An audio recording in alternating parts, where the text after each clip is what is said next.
नमस्कार, जय हिंद। आप सभी का सिलेक्शन आइडिया विद केपी में हार्दिक अभिनंदन है। हम लोग अध्ययन करेंगे हिंदी व्याकरण का प्रैक्टिस सेट 21, जो कि पुलिस भर्ती परीक्षा के लिए बहुत ही महत्वपूर्ण है। उसके साथ साथ यह practice set SSC GD constable, Delhi police, railway और बिहार पुलिस के लिए भी बहुत ही महत्वपूर्ण है और बहुत महत्वपूर्ण प्रश्नोत्तरी है। प्रैक्टिस सेट में ऐसे बहुत से प्रश्न हैं जो हर बार पूछे जाते हैं। हम लोग अध्ययन करेंगे पहले प्रश्न का। पहला प्रश्न है हमारा, हिंदी शब्दकोश में वर्ण छा जो है वह किस वर्ण के बाद आता है।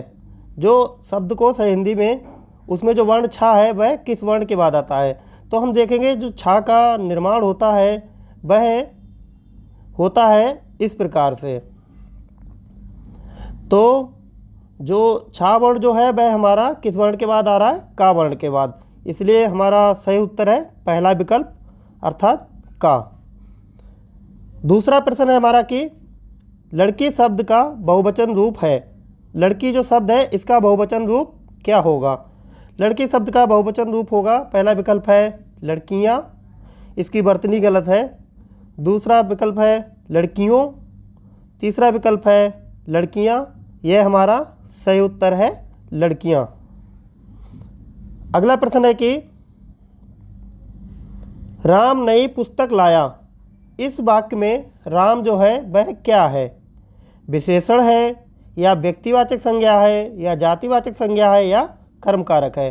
राम क्या है, राम व्यक्तिवाचक संज्ञा है। इसका सही उत्तर है व्यक्तिवाचक संज्ञा। अगला प्रश्न है कि निम्नलिखित शब्दों में कौन सा शब्द विशेषण है। कौन सा शब्द विशेषण है। पहला विकल्प है क्रोधी, दूसरा है कंटक, तीसरा है चुनौती और चौथा है राही। इसका सही उत्तर है क्रोधी, चूँकि यह गुणवाचक विशेषण है और दिए गए चार विकल्पों में क्रोधी जो है वह विशेषण की श्रेणी में आता है। अगला प्रश्न है कि दो समानार्थी शब्दों के पुनरुक्ति के बीच में किस विराम चिन्ह का प्रयोग होता है। पुनरुक्ति मतलब दो समानार्थी शब्द, जैसे कि बार बार। यहाँ बार जो शब्द है वह उसकी पुनरुक्ति कितनी बार हुई है, 2 बार हुई है। तो ये जो चिन्ह जो बीच में प्रयोग किया गया है इन दोनों के मध्य, इसका नाम क्या है। यह हमारा होता है योजक चिन्ह। पहला विकल्प है अल्प विराम, दूसरा विकल्प है अर्धविराम, तीसरा योजक चिन्ह और चौथा कोष्टक। इसका सही उत्तर है योजक चिन्ह। अगला प्रश्न है कि हिंदी के शब्दों का लिंग निर्धारण जो है वह किसके आधार पर होता है। यानी जो शब्द हैं उनके लिंगों का निर्धारण किसके आधार पर किया जाता है। पहला विकल्प है प्रत्यय के आधार पर, दूसरा विकल्प है संज्ञा के आधार पर, तीसरा सर्वनाम और चौथा जो है वह क्रिया। तो शब्दों का जो लिंग निर्धारण होता है वह क्रिया के आधार पर किया जाता है। अगला प्रश्न है कि वह आदमी जो कल आपके घर आया था बहुत बड़ा ठग है। वह आदमी जो कल आपके घर आया था बहुत बड़ा ठग है। उक्त वाक्य में कितने विशेषण हैं। उक्त वाक्य में हम देखेंगे कितने विशेषण हैं। पहला विकल्प है 3, दूसरा है 2, तीसरा है 4 और चौथा है 5। और इसका सही उत्तर है दिए गए वाक्य में कितने विशेषण हैं, 3। हम ये देखेंगे कि कौन कौन से वह 3 विशेषण हैं। हम देखेंगे कि इसमें जो विशेषण है वह 3 कौन कौन से हैं। तो अभी हमारा सही उत्तर है 3।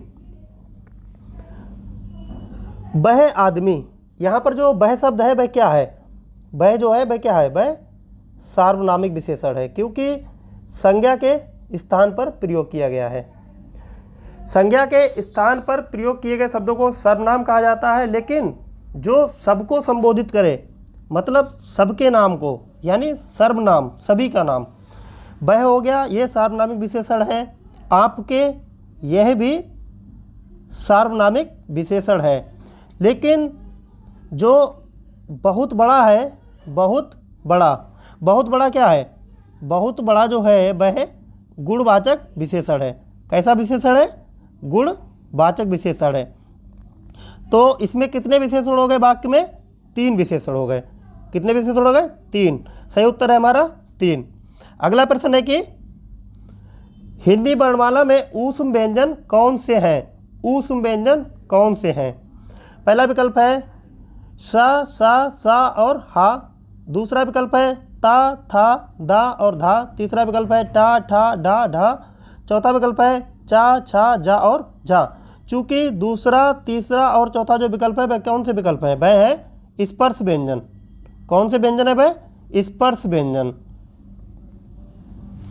लेकिन जो पहला विकल्प है सा और हा, ये कैसे व्यंजन है? ऊष्म व्यंजन है। ये कैसे व्यंजन है? ऊष्म व्यंजन। इसलिए हमारा पहला विकल्प जो है वह सही उत्तर है। अगला प्रश्न है कि जो किसी के उपकार को याद करता हो उसे कहते हैं। मतलब वाक्य के लिए एक शब्द।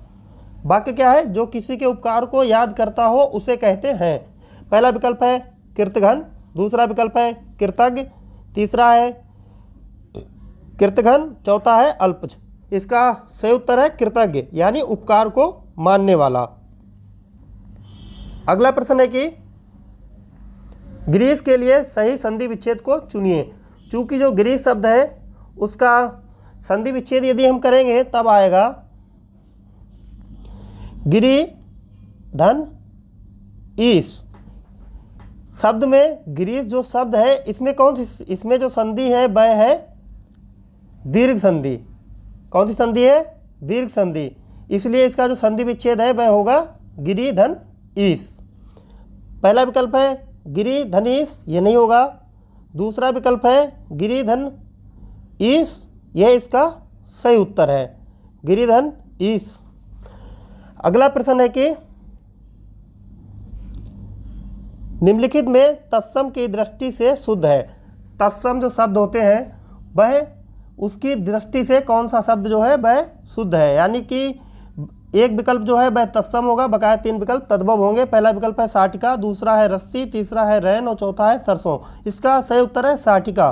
साटिका जो है वह तत्सम शब्द है और इसका तद्भव होगा साड़ी। इसका तद्भव क्या है? साड़ी। अगला प्रश्न है निंदा का निम्न में से कौन सा सही विलोम शब्द है। निंदा मतलब किसी की निंदा करना, यानी बुरे विचार प्रस्तुत करना किसी के बारे में। इसका पहला विकल्प है सस्ती, ये नहीं हो सकता। दूसरा विकल्प है स्तुति, ये भी नहीं हो सकता। तीसरा विकल्प है ये जो स्तुति है यही इसका सही उत्तर है, क्योंकि स्तुति मतलब होता है किसी का मतलब अच्छे विचार प्रस्तुत करना किसी के बारे में, किसी के बारे में अच्छे विचार प्रस्तुत करना। लेकिन निंदा मतलब बुरे विचार प्रस्तुत करना, बुरे विचार प्रस्तुत करना। इसलिए इसका सही उत्तर जो है वह हो जाएगा दूसरा विकल्प, स्तुति। अगला प्रश्न है कि निम्न में से विदेशज शब्द कौन सा है। निम्न में से विदेशज शब्द कौन सा है। शब्द कितने प्रकार के होते हैं? शब्द 4 प्रकार के होते हैं। यदि देखा जाए तो तत्सम, तद्भव, देशज, विदेशज और अन्य एक प्रकार होता है वर्ण संकर। वर्ण संकर वह शब्द होते हैं जो 2 भाषाओं के शब्दों से मिलकर एक अन्य शब्द बना हो। तत्सम, तद्भव, देशज और विदेशज। यहाँ किसके बारे में बात कर रहा है? निम्न में से विदेशज शब्द कौन सा है। विदेशज मतलब जो हमारी विदेशी भाषाओं से हिंदी में ग्रहण किया गया हो। पहला विकल्प है अमीर, दूसरा है उष्ट, तीसरा है प्रिय और चौथा विकल्प है भक्त। इसका सही उत्तर है अमीर। अमीर जो है वह कैसा शब्द है? अमीर जो है वह विदेशज शब्द है। अगला प्रश्न है कि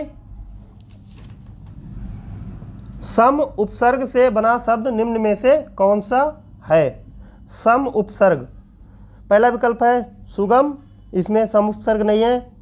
दूसरा विकल्प है सुमन, इसमें भी सम उपसर्ग नहीं है। तीसरा विकल्प है संगम, यह हमारा सही उत्तर है सज्जन। इसमें जो उपसर्ग है वह है सत। इसका सही उत्तर है संगम। संगम में जो उपसर्ग है वह होता है सम। अगला प्रश्न है कि लोहा मानना मुहावरे का अर्थ निम्न विकल्पों में से कौन सा है? लोहा मानना, लोहा मानने का जो निम्न विकल्पों में से जो कौन सा जो अर्थ है वह सही है?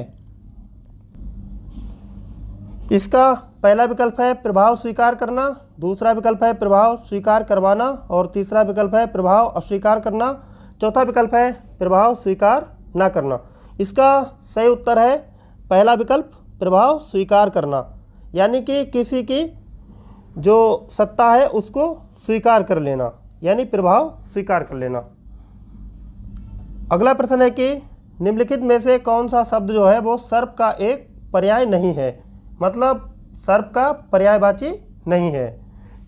पहला विकल्प है व्याघ्र, दूसरा है बिहार, तीसरा है भुजंग और चौथा है अहि। इसका सही उत्तर है व्याघ्र। व्याघ्र जो है वह सर्प का एक पर्यायवाची नहीं है। अगला प्रश्न है कि चौमासा में निम्न में से कौन सा समास है? चौमासा, चौमासा में जो पूर्व पद है वो कैसा है? वह संख्यावाचक है। और जब समास का जो पूर्व पद है वह कैसा हो जाए? समास का पूर्व पद यदि संख्यावाचक हो तब समास कौन सा होता है? द्विगु समास। कौन सा समास होता है? द्विगु समास। और यहाँ पर जो चौमासा शब्द है उसमें जो चौ है वह किसको रिप्रेजेंट कर रहा है? मतलब किसको प्रदर्शित कर रहा है? चार को, यानी संख्यावाचक है। तो इसका पहला विकल्प है कर्मधारय समास, ये नहीं हो सकता। दूसरा है तत्पुरुष समास, ये भी नहीं हो सकता। तीसरा द्वंद्व समास, ये भी नहीं हो सकता। और चौथा द्विगु समास, इसका सही उत्तर है। सही उत्तर है चौथा विकल्प द्विगु समास। अगला प्रश्न है कि निम्न में से एक शब्द शुष्क का विलोम है। शुष्क मतलब सूखा सूखा सा। सूखा का विलोम क्या होगा? मतलब थोड़ा जिसमें नमी रहती हो। तो पहला विकल्प है उष्ण, यह इसका एक तरह से पर्यायवाची है। आर्द्र, आर्द्र मतलब जिसमें नमी रहती हो। शीत, यह भी नहीं हो सकता। शिष्ट, यह भी नहीं हो सकता है। इसका सही उत्तर है आर्द्र, क्योंकि शुष्क का मतलब होता है सूखा हुआ और आर्द्र मतलब नमी। अगला प्रश्न है कि कड़वाहट शब्द में प्रत्यय क्या होगा? कड़वाहट शब्द में प्रत्यय क्या होगा? अभी हम लोगों ने एक पीछे क्वेश्चन पढ़ा था, उसमें उपसर्ग के बारे में पूछा था, यहाँ प्रत्यय के बारे में पूछा गया है। पहला विकल्प है हट, दूसरा है टा, तीसरा है आहट और चौथा है आह। इसका सही उत्तर है आहट। आहट जो है वह इसमें क्या है? प्रत्यय है। अगला प्रश्न है कि निम्नलिखित में विशेष पद है। विशेष पद है, निम्नलिखित में से विशेष पद है। पहला विकल्प है अग्नि, दूसरा अनुरागी, चौथा अनादृत तीसरा अनादृत और चौथा अपमानित। इसका सही उत्तर है अग्नि। अग्नि कैसा शब्द है? विशेष पद है, विशेष।